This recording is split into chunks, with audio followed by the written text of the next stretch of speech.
चलिए फ्रेंड्स, हम स्टार्ट करते हैं अपना chapter first, sets of class 11th। सबसे पहले हम बात करते हैं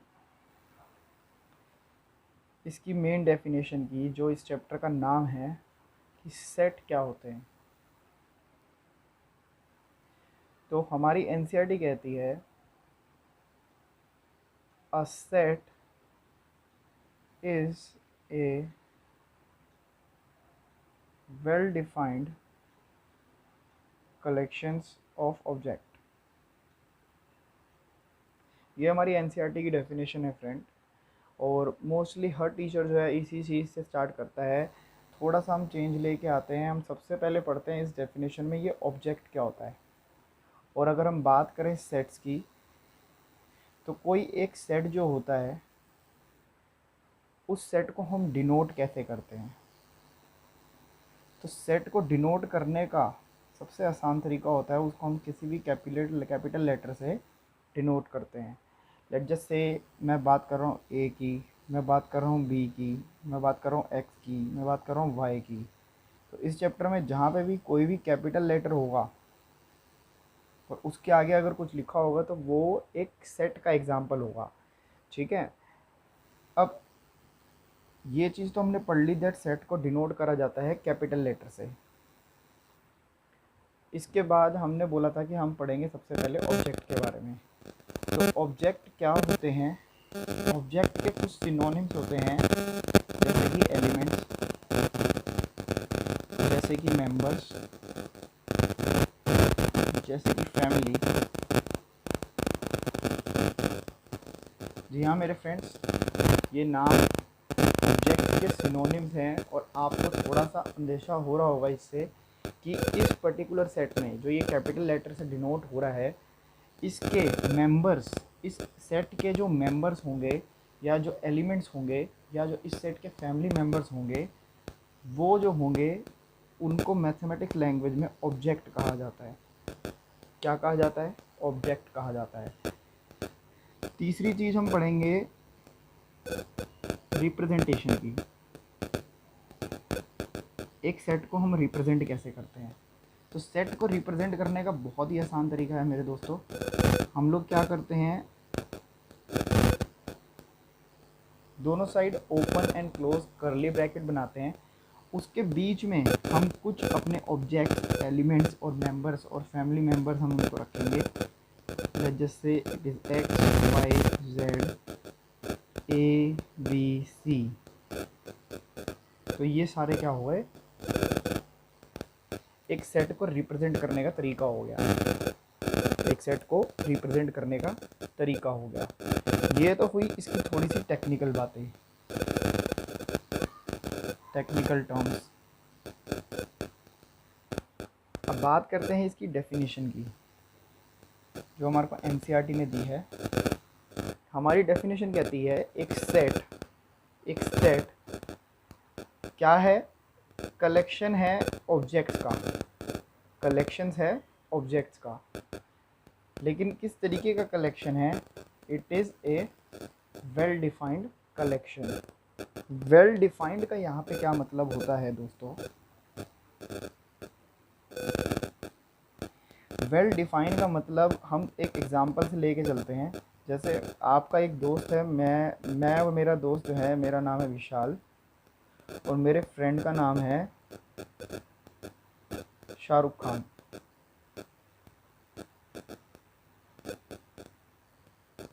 ठीक है फ्रेंड्स, तो हमारे टीचर हैं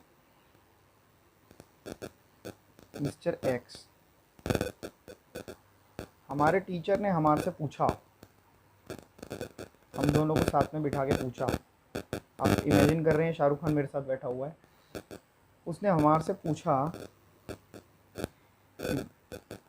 दोस्तों इस दुनिया में सबसे बेस्ट क्रिकेटर्स कौन कौन से हैं?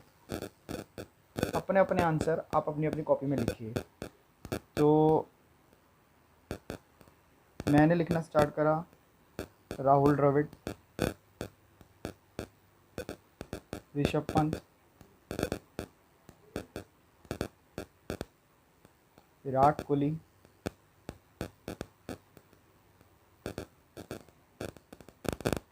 जसप्रीत बुमराह,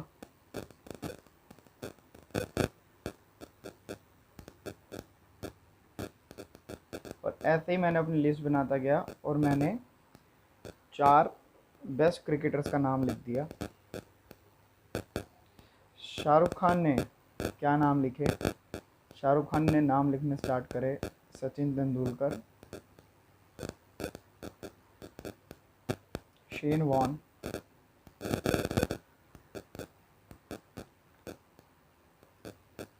वासीम अकरम,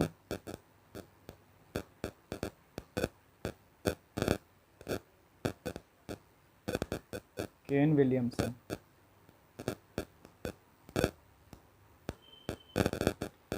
तो दोस्तों यहाँ पे हम एग्जाम्पल से क्या समझने की कोशिश कर रहे हैं, क्या ये जो विशाल ने 4 नाम लिखे हैं, ये 4 नाम क्या सेट हैं? किस चीज़ का set? A set, a well defined. क्या ये सेट एक वेल डिफाइंड कलेक्शन है वर्ल्ड के बेस्ट क्रिकेटर्स की?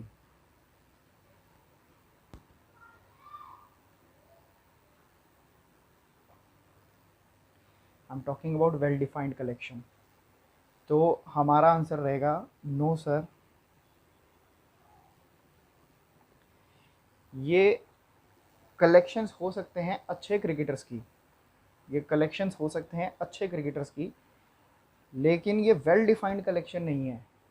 क्योंकि हर इंसान के थ्रू, हर इंसान के पॉइंट ऑफ व्यू से अगर देखा जाए, विशाल ले लीजिए, शाहरुख खान ले लीजिए, अजय ले लीजिए, सुरेश ले लीजिए, हर बंदे की अपनी अपनी चॉइस होगी, अपनी अपनी सिलेक्शन होगी, उसके हिसाब से वो वर्ल्ड के बेस्ट क्रिकेटर्स सिलेक्ट करेगा। ठीक है? तो वेल डिफाइंड की आसान भाषा अगर मैं आपको समझाऊं, जो मोस्टली लोगों को समझ में नहीं आती, वेल डिफाइंड का मतलब है कि अगर आपसे कोई क्वेश्चन पूछा जाए तो उस क्वेश्चन का आपका आंसर एकदम सेम टू सेम होना चाहिए, मिलता जुलता होना चाहिए तीसरे बंदे को लेके। अगर विशाल से कोई चीज़ पूछी जाए और शाहरुख खान से पूछी जाए, जैसे कि मिस्टर एक्स ने विशाल से पूछा कि विशाल मुझे पहले 5 नेचुरल नंबर्स बताओ, तो विशाल ने लिख दिया 1 2 3 4 5।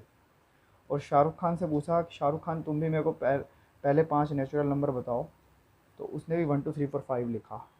तो आप एक चीज़ नोटिस कर रहे हैं दैट इस सिचुएशन में, जो ये डेफिनेशन है, या जो मिस्टर एक्स ने क्वेश्चन पूछा फर्स्ट 5 नेचुरल नंबर्स, ये दोनों के केसेस में सेम है। सो ये जो सेट होगा, ये सेट एक वेल डिफाइंड कलेक्शन होगी, ये सेट एक वेल डिफाइंड कलेक्शन होगी ऑब्जेक्ट की, कुछ ऑब्जेक्ट्स की ये वेल डिफाइंड कलेक्शन होगी। तो हम इसको सेट कह सकते हैं, इसको सेट कह सकते हैं, लेकिन हम इसको सेट नहीं कह सकते। आपको ये बात समझ में आई है मेरे फ्रेंड्स? अगर कुछ डाउट होता है तो आप कमेंट बॉक्स में पूछ लेना, मैं आपका इसका आंसर दे दूँगा। ठीक है?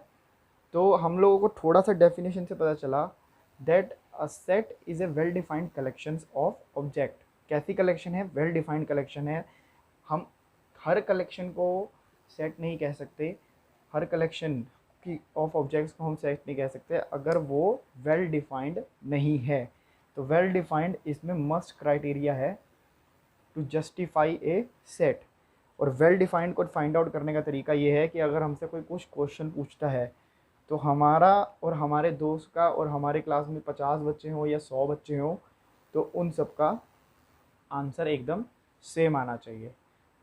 ठीक है फ्रेंड्स? तो ये हमारी छोटी सी डेफिनेशन है। आपको मिलता हूँ मैं नेक्स्ट वीडियो में, और तब तक के लिए शुक्रिया। Do not forget to subscribe, like and comment. अगर आपको कोई चीज़ समझ में नहीं आई, आप अपने डाउट्स मेरे से कमेंट सेक्शन में पूछ सकते हैं, और मैं आपको as soon as possible revert कर दूँगा। हम लोग क्लास 11th को within next 2 to 3 months हम कवर कर लेंगे। ठीक है? हम लोग सारी एनसीईआरटी के क्वेश्चंस कवर करेंगे।